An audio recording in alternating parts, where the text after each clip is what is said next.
हाँ भाई, final year. हम बात कर रहे थे अपने डाइजेस्टिव सिस्टम की, ठीक है। और ये कहा था डाइजेस्टिव सिस्टम को, मतलब हर्ड माइनर का डाइजेस्टिव सिस्टम है, उसे हम 3 पार्ट्स में डिवाइड कर सकते हैं। कौन कौन सा था? First is alimentary canal, second is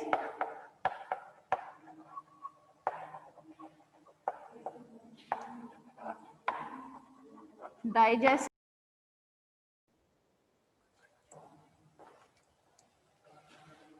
हाँ भाई, alimentary canal, digestive gland and mechanism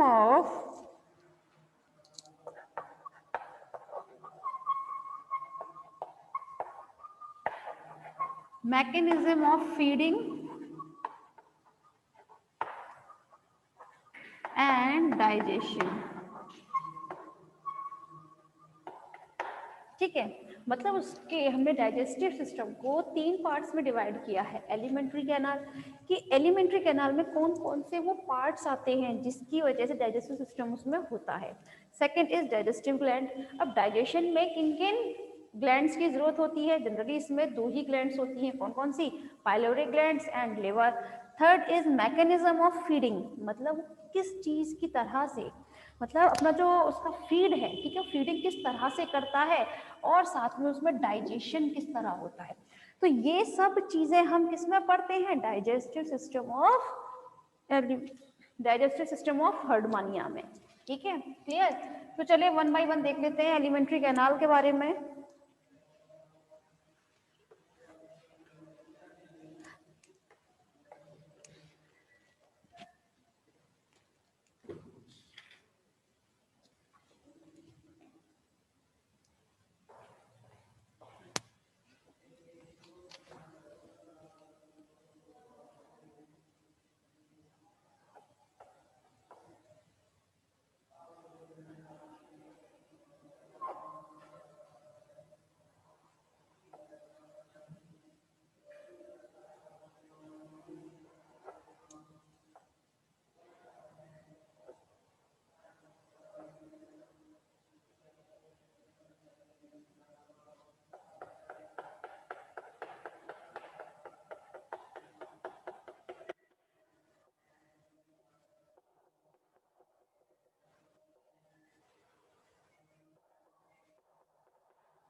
फिलहाल इतना ही समझ लीजिए, वरना बहुत हौच पौच हो जाएगी भाई आप लोगों के लिए।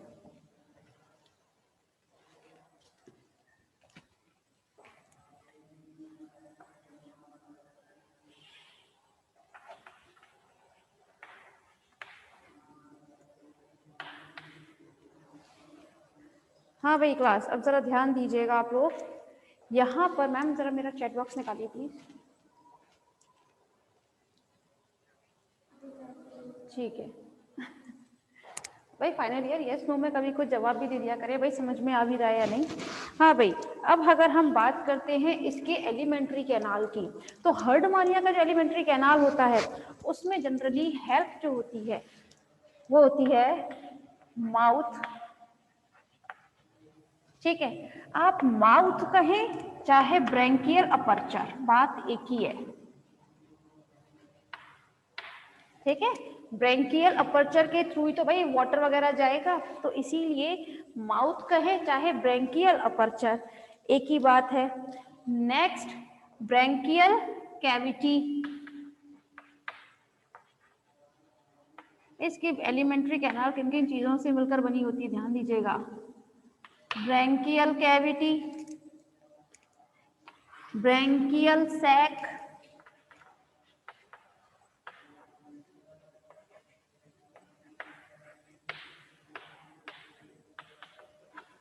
ठीक, साथ में ईसोफेगस,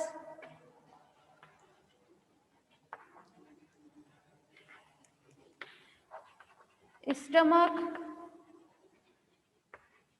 इंटेस्टाइन,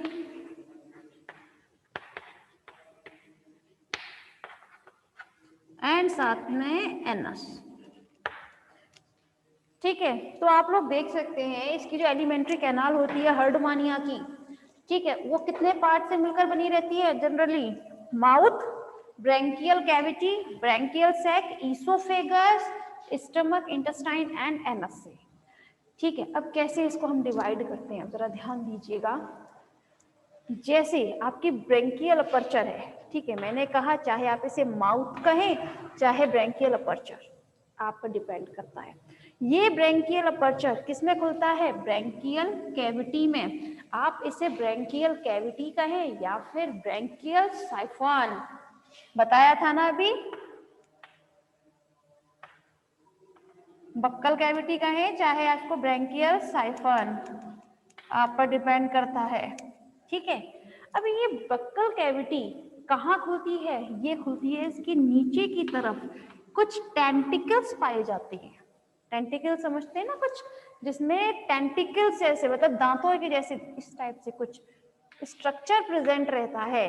ठीक है, उसको हम क्या बोलते हैं, टेंटिकुलर रिंग।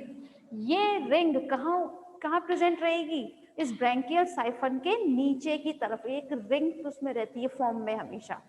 ठीक है, अच्छा, ये टेंटिकुलर रिंग जो होती है क्लास, इसमें 4 टाइप के, कितने टाइप के, 4 टाइप के टेंटिकल्स पाए जाते हैं। 4 टाइप के टेंटिकल्स पाए जाते हैं, मतलब एक तो होंगे सबसे बड़े, एक मिडिल, एक उससे छोटे और एक सबसे छोटे। ठीक है, इस टाइप से 4 प्रकार के इसमें ये टेंटिकल्स पाए जाते हैं। ये टेंटिकल्स का काम क्या होता है, पहली बात तो ये tentacles as a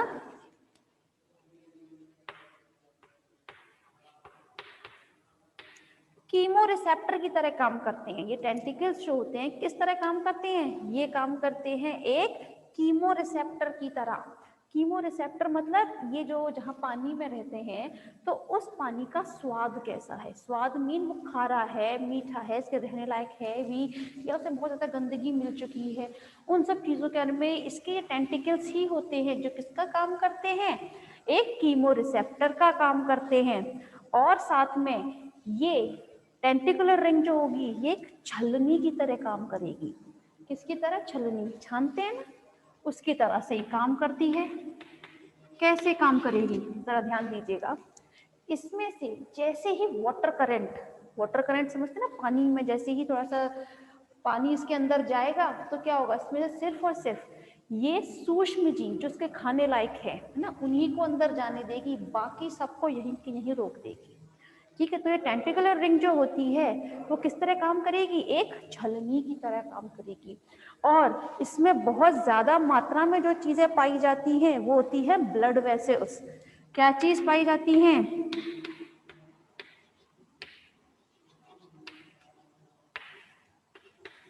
blood vessels and blood fibre, sorry हाँ एक सेकेंड पहले उसको कर दें आप पॉज। हाँ पूछे आप क्या, फाइनल ईयर। तो यहाँ पर अभी हम देखिए फिलहाल आप यहीं तक समझने की कोशिश कीजिएगा। हाँ आप फिलहाल यहाँ तक ही समझने की कोशिश कीजिए क्योंकि अभी ये समझना आपको बहुत कुछ है। ठीक है, तो अभी हम सिर्फ यहाँ तक पहुंचे हैं, इतना पार्ट तक। ठीक, मतलब सबसे ऊपर था एट्रियल अपर्चर। एट्रियल अपर्चर कहें आप, चाहे आप इसे माउथ कहें, आप पे डिपेंड करता है। इसमें से वाटर जाएगा अंदर की तरफ। तो ये जो आपका ब्रेंकियल अपर्चर है कहाँ खुलता है जाकर, बक्कल कैविटी में। बक्कल कैविटी कहें, चाहे उसको आप ब्रेंकियल साइफन कहें, वो भी आप कह सकते हैं क्योंकि मैंने बताया था ना ब्रेंकियल अपर्चर कहाँ खुलता है, ब्रेंकियल साइफन में खुलता है। उसके बाद ये बक्कल कैविटी नीचे कुछ एक टेंटिकल्स की एक रिंग प्रेजेंट रहती है जिसे हम बोलते हैं टेंटाकुलर रिंग। ठीक है, ये टेंटिकुलर रिंग में खुलती है। ये टेंटिकुलर रिंग क्या होती है, ये छलनी की तरह काम करती है।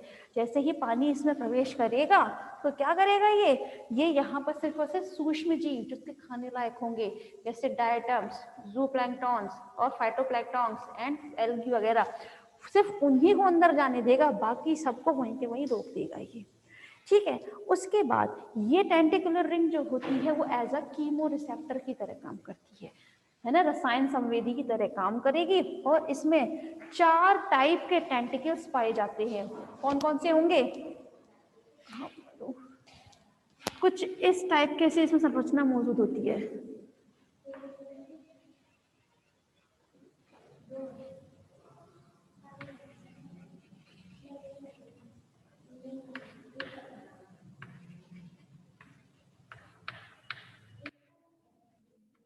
ठीक है, इसमें जो टेंटिकल्स पाए जाते हैं वो 4 तरह के होते हैं, छोटे, उससे बड़े, मतलब सबसे बड़े होंगे एक बीच के होंगे मध्यम आकार के, एक उससे छोटे और एक सबसे छोटे। इस तरह 4 प्रकार के इसमें टेंटिकल्स पाए जाते हैं जो एक रिंग के आकार में होंगे। ठीक है, जो किसकी तरह काम करेंगे, एक कीमो रिसेप्टर की तरह काम करेंगे। और इसमें क्या क्या चीज पाई जाती है, ब्लड वेसल्स और ब्लड फाइबर प्रचुर मात्रा में इसमें उपस्थित होते हैं। ठीक है क्लास, आप लोगों को समझ में आया। चलिए फिर आज की मीटिंग बस इतना ही, बाकी कल बताएंगे। अच्छा सुनो, चलो कुछ नहीं, रहने दो आप मैं कर सकते नहीं मैं बोल रही थी